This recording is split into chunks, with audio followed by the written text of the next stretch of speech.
January 2024, I flew to New York with one goal. I wanted to find my own apartment. While staying on my friend's couch, I compiled a list of potential locations and then began reaching out to different real estate agents. I made my way to the first scheduled tour, and as soon as I walked through the doors of this apartment, I knew I wanted to live here.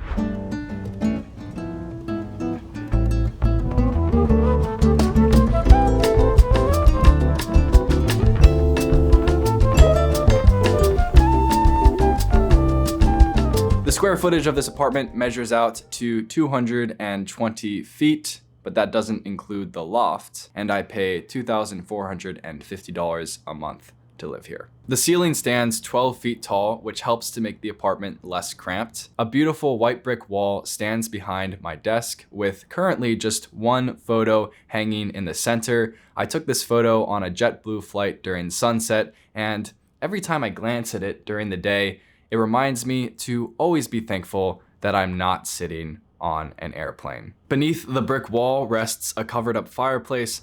I use this as a shelf for my books and speaker. In the corner of the room resides my sectional sofa. This couch converts into a pretty comfortable full-size bed, which is great for hosting. And my brother actually just stayed on it a couple of weeks ago. On a scale from 1 to 10, what do you rate the couch sleeping experience? 10 out of 10. 10 out of 10. Easy call there. Do you want to say hi to the camera? Hello, camera. Hello. Thank you. You're welcome. Bye. This back part of the couch is a storage bin.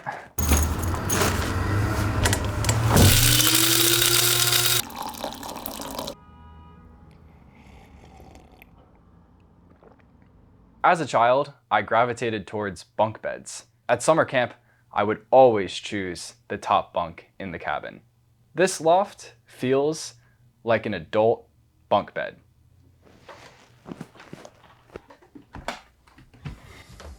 It's roomier up here than you might expect.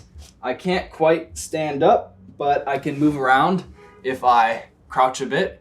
I have a queen size bed, which fits easily. I have this closet, which I store my suitcase in, and I store summer clothes in the winter and winter clothes in the summer.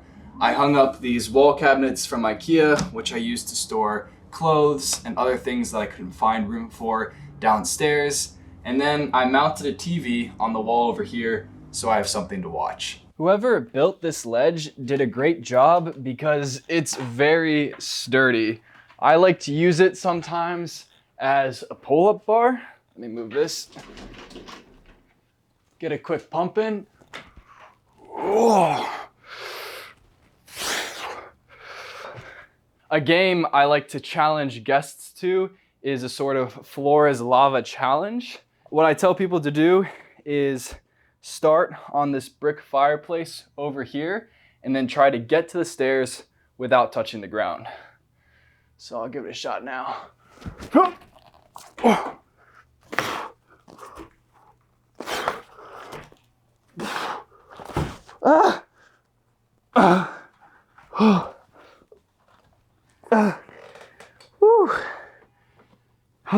And there you have it. On Monday, I leave for a trip to Vietnam. I still need to pack, but another item lingering on my to-do list is to buy an eSIM. For a modern traveler, it's important to think about how you'll have a Wi-Fi once you're on the ground. In the past, I used roaming services, but those fees add up quick. Now I use an app called Saily. To get started with Saily, you're going to want to download the Saily app. Once you're in, you can browse their list of supported destinations. I'll click on Vietnam. Once you've chosen your country that you're traveling to, it will present you with a range of data package options. I'm gonna be in Vietnam for just 1 week, so I'll select the 1 GB plan. I'll go ahead and type in my code Andrew James, and this will give me 15% off of the order. I'll go ahead and double click on my power button to pay with Apple Pay. I'm very excited to go to Vietnam, and I'm a little bit less stressed now because I know that I've got my data plan covered once I'm there. So thank you to Saily for sponsoring this video. It's very easy for me to talk about Saily because I think they provide such a great service. So definitely check them out, and you guys can scan this QR code on the screen to get started with them today.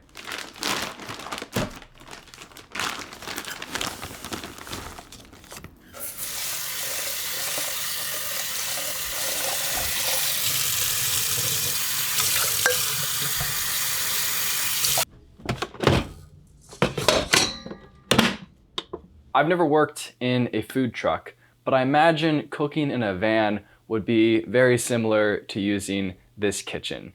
There are 3 cabinets and no counter space. The last tenant was nice enough to leave this floating island, which serves as my counter space and as my pantry. I'm going to make a fried rice dish. I make this all the time. It's super delicious, and let's get to it. I cooked up a cup of sushi rice, so we'll use this later on. The next thing we've got to do is chop up an onion. You know, any good creative will tell you that sometimes you get the best results when you put yourself in a box. If someone takes something away from you, tries to make whatever you're trying to do a little bit harder, sometimes it can lead to more creative results.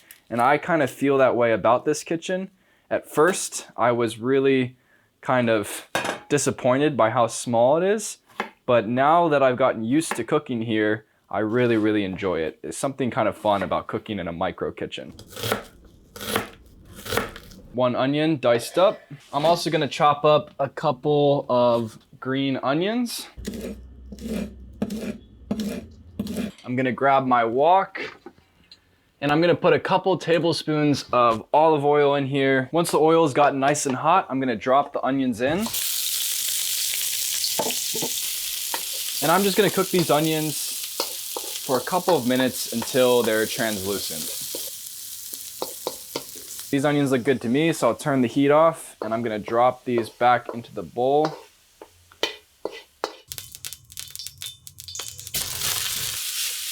It's looking good already. I'm getting hungry.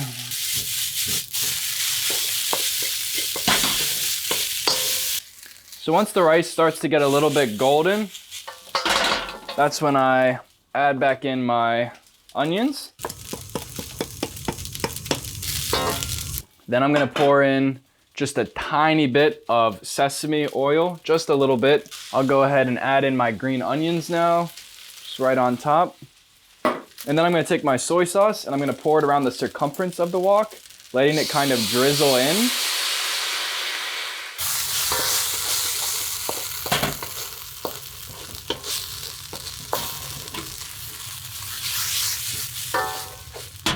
Cool. I'll kill the heat, and I'm gonna go ahead and drop this rice into the bowl to let it cool down. It's gonna be really hot right now. So I'll drop it in there. Then I'm gonna go ahead and take a small frying pan. I'm gonna turn this front burner on very low heat. While that pan heats up, I'm gonna finish seasoning the rice. I'm gonna drop just a pinch of salt, a little bit of garlic powder. I love garlic powder, so I'll probably put more than a little bit. And then just a little bit of MSG, just a sprinkle. And then I'll grab an egg, and I'm gonna crack it into this pan here. Alexa, set timer for 4 minutes.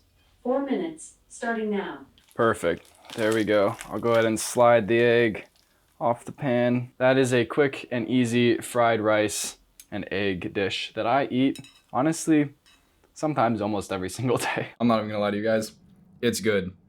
It's so good. A lot of times when I'm eating, I'll just sit at this desk and watch pedestrians passing by. That's one of the best parts about living in New York, is just all the people watching.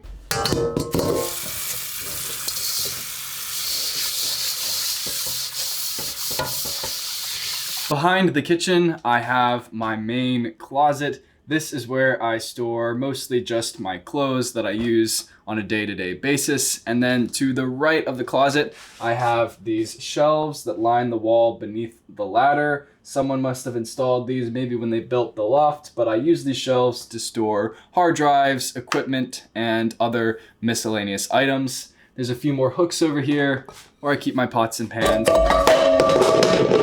But yeah, this is basically just a little storage corner. The bathroom is without a doubt my least favorite part of this apartment. When I first moved here, the shower water pressure was so small that I stopped showering almost altogether. It was really starting to affect my hygiene until I was able to get the shower faucet head replaced, and that managed to stabilize the pressure. But the temperature of the water is still extremely hard to manage. Somebody decided that the bathtub should be pink, so a lot of bold choices made here. With the bathroom finished, that is about it for this apartment tour. I love so many different things about living here, from the loft to the brick wall to actually just the smell. I love the way it smells here. I'm not sure if it's coming from the wood or the paint or the brick, but there's a very nostalgic quality to it. So there's many different things I love about living here, and I feel blessed for the opportunity to get to stay in such a cool place.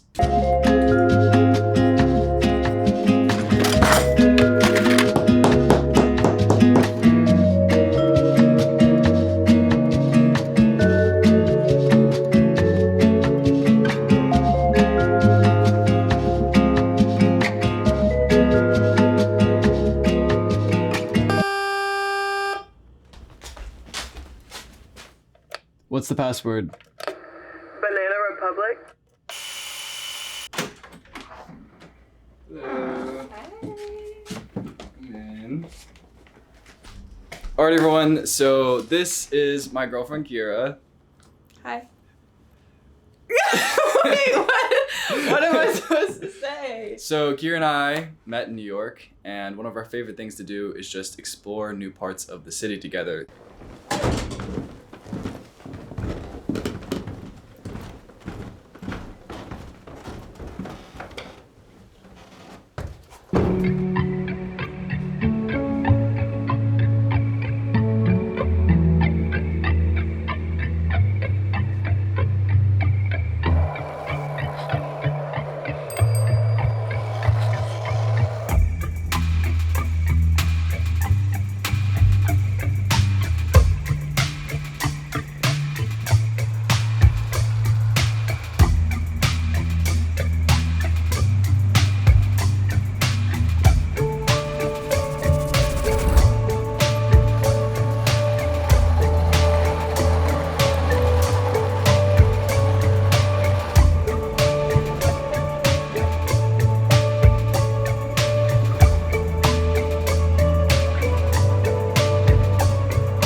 I just made it back to my apartment after exploring downtown with Kira. I'm gonna go make some dinner now, and I actually have to pack because I leave at 7 a.m. for Vietnam tomorrow morning. So big flight ahead of me. It is a 16-hour flight from JFK to Hong Kong, and then another 2-hour flight from Hong Kong to Vietnam. So I've got a big travel day ahead of me. I'll catch you guys in the next one.